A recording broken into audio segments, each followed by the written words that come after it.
Kenapa sih dokter sombong sekali, lebih sombong dari presiden? Buruk itukah rumah sakit di Indonesia, teman-teman? Kalau orang pada sakit, khususnya Cindo yang berduit, itu larinya ke Pineng, Malaysia. Nah lihat lagi aja. Ini dokternya. Teh. Tunjuk-tunjuk je. Aku habis Rp8.000 atau sekitar 30 juta rupiah untuk biaya perawatannya. Tapi alhamdulillahnya aku cuma bayar Rp60 karena semua di cover asuransi. Saya baru aja antar orang tua berobat ke Malaysia dan jujur mind blowing. Balik ke Indonesia, kamu disuruh lari-lari sendiri, ngantri kayak orang yang susah. Kadang-kadang ngerasa kayak minta-minta. Padahal kita bayar loh.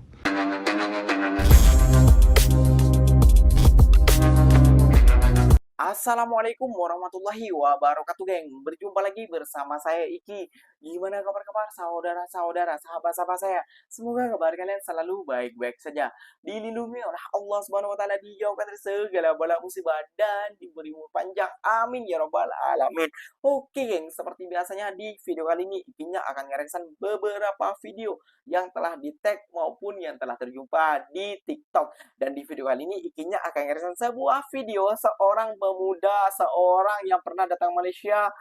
Ini membandingkan, geng, dokter di Indonesia dan dokter di Malaysia, geng. Katanya kalau dokter di Indonesia itu sombong, geng, dan judes dan tidak ramah, mungkin seperti itu ya, geng, ya. Namun berbeda kalau dokter di Malaysia, geng, dan para perawat-perawatnya itu sangat ramah kepada pasien, geng. Nah, sedangkan di negara kita sendiri, geng, ya, ada orang yang sekarat kayak gitu ya, geng, ya. Ya, sekarat seperti apa ya, sudah mau mau meninggal, itu masih saja tidak ditangani. Faktor apa, geng? Faktor tidak ada yang mengenang, faktornya adalah uang dan uang. Kayak gitu ya, geng, ya. Sampai dikatakan kok sesombong ini dokter di Indonesia. Lebih ya, seperti sombongnya seperti presiden. Why? Kok seperti ini tidak ada rasa malunya para dokter?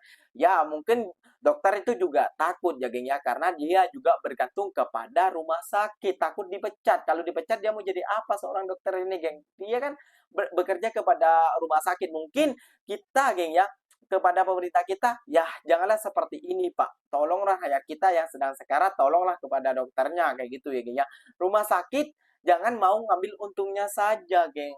Nah, seperti itu ya, geng. Pantas saja ya, geng, ya. Orang-orang Indonesia ingin berobat lebih baik ke Malaysia karena ditangani lebih cepat dan pelayanan sangat ramah dan juga lebih murah, geng. Kayak gitu ya, geng, ya. Oke, nggak usah berlama-lama. Tentunya kalian sudah penasaran videonya seperti apa sih? Jom kita simak bersama-sama. Namun sebelum simak, jangan lupa dulu dong, geng, support channel ini dengan cara apa? Subscribe, like, comment, and share-nya. Apa-apa benda silahkan komen di bawah. Janji jangan bergaduh. Oke, kita simak dulu videonya. Let's go. Sekarang saya pengen tahu apa sih yang terjadi. Kenapa sih dokter sombong sekali, lebih sombong dari presiden? Waduh. Kalian tenaga medis atau enggak bengkel?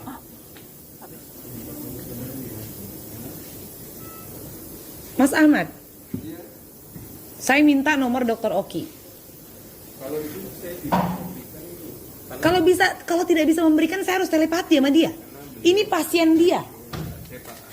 Menteri Kesehatan mengatakan pasien wajib dirawat hingga sembuh keluar dari rumah sakit. Tidak boleh dipulangkan kecuali dalam keadaan sembuh ataupun mati. Baca nggak Kemenkes? Jangan saya paham. Mana? Dokter Oki mana nomornya? Kenapa mata kamu? Kalau nomor dokter Oki kita Banyak kejadian seperti ini. Seorang dokter menolak. Oh begitu, Pak. Oh iya, jelas lah. Masalah apa? Jarang merekam di rumah sakit. Ya, tapi ini kondisi pasien bagaimana? Itu pasien. Iya. Yang kita tarik. Kenapa kita tarik saya? Kenapa kita tarik saya? Seperti preman, geng, ya. Dari tempat kasih itu. Bayangnya ini dokter ya, dia tarik saya, memaksa ini. Nah, saya bawa ini pasien darurat ini, Pak. Dokternya sampai besar kayak gini. Tapi jangan kita tarik. Kenapa? Saya diperintahkan juga. Wahai ini, ada rekamanmu, dokter. Ini dokter ini, ada rekamannya tadi. dia tarik-tarik, pasien saja di atas sini, dia tidak tindaki ya, pasiennya kok, begini kondisi pasien nah lihat aja, ini dokternya, teh, tunjuk-tunjuk je, selesai kok, ada rekamanmu, deh. Apa kau tarik-tarik ke tadi? Kau tarik-tarik ke tadi, Pak. Kenapa kau begitu caramu? Ada rekamanmu sini. Saya juga menjalankan tugas, tapi tidak begitu seperti kau dari tadi. Ini orangnya. Dan selain karena ormas, ditambah biaya rumah sakit di Indonesia mahal. Jadi kebanyakan orang Korea yang kerja di Indonesia, kalau sakit berobatnya balik lagi ke Korea. Nah teman-teman, kita udah bosen yang ngebahas ormas. Kali ini kita mau bahas rumah sakit di Indonesia dibilangnya mahal sama orang Korea. Kan gila ya gitu ya. Dan yang paling lucu ini, kalau Cindo itu sakit, apalagi sakit yang aneh-aneh kayak kanker gitu, datangnya kemana? Ke Pineng, Malaysia. Sempet tuh saya kan tuker ringgit Malaysia ya. Saya ditanya tuh sama enci-enci, kok sakit apa? Sialan gue dikatain sakit. Gila. Saya bilang, maaf Ci, saya ada klien di Malaysia. Saya nggak sakit. Jadi seburuk itukah rumah sakit di Indonesia teman-teman? Ya, sangat miris sekali. Dokter-dokter di Indonesia itu ngeributin skincare. Ya, jadi kalau orang pada sakit, khususnya Cindo yang berduit, itu larinya ke Pineng, Malaysia, teman-teman. Ini apa? Apakah kualitas dokter di Indonesia ini burukkah? Ya, atau enggak? Cindo-cindo itu sengaja memamerkan harta. Oh iya, gue punya duit, gue sakit, gue ke Pineng, gitu, ya enggak?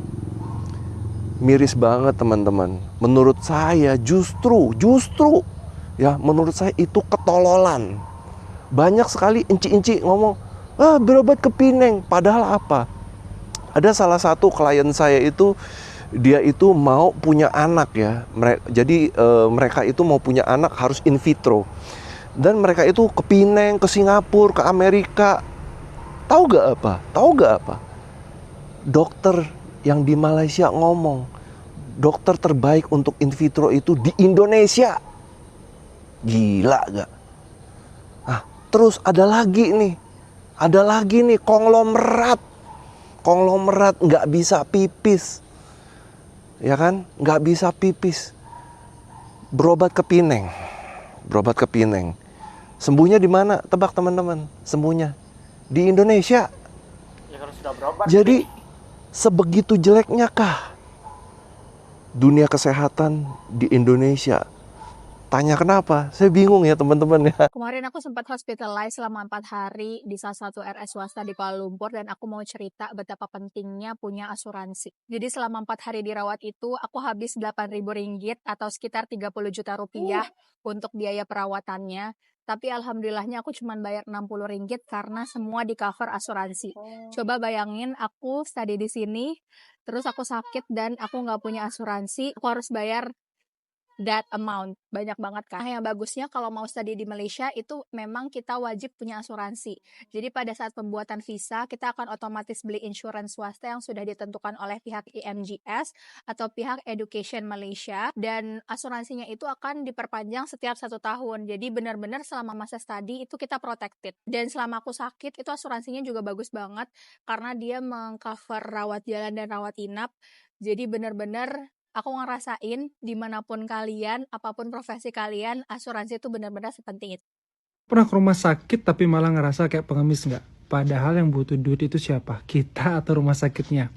Saya baru aja antar orang tua berobat ke Malaysia dan jujur mind blowing. Dari pertama masuk ada 1 orang yang kerjaannya cuma bantuin pasien. Saya panggil dia kacung kampret, tapi ini kacung kampret yang baik. Kerjaannya apa? hanya ngarahin pasien, bantuin proses dari A sampai Z.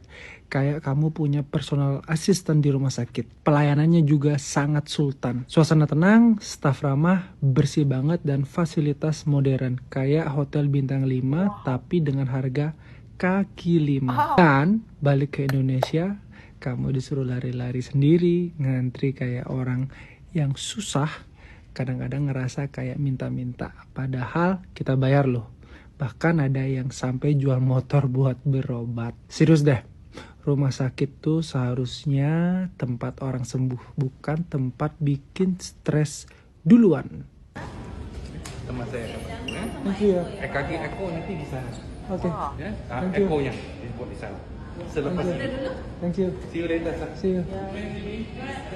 Nah, geng, udah lihat sendiri geng ya seperti apa sombongnya dokter Indonesia. Ya, ikinya paham juga kalau di Indonesia ini dokternya mungkin bergantung dengan rumah sakit, mungkin aturan-aturan dari rumah sakitnya. Dia takut juga karena kalau dia memasukkan pasien kalau tak ada uang dia akan menanggung sendiri, itu menurut pandangan ikinya. Nggak tahu dia apakah dia malas karena dia tidak apa namanya tidak punya uang, ataupun dia tak akan mendapatkan uang lebih dari pasien itu. Iya, wallahu alam kayak gitu geng. Namun kebanyakannya para dokter-dokter di negara kita itu memang seperti itu fakta satu geng ya. Yang kedua ya mungkin dari rumah sakitnya juga yang melarang, karena dokter kan bekerja ke rumah sakitnya itu geng. Mungkin daripada rumah sakitnya sendiri yang melarang, jangan masukkanlah kalau nggak ada uang nanti ngabisin modal kita, mungkin seperti itu ya geng ya. Nah lihat sendiri geng, saat orang Indonesia berobat ke Malaysia seperti apa, dan dirasakan seperti apa, dan dilayani seperti apa, kayak gitu ya geng ya.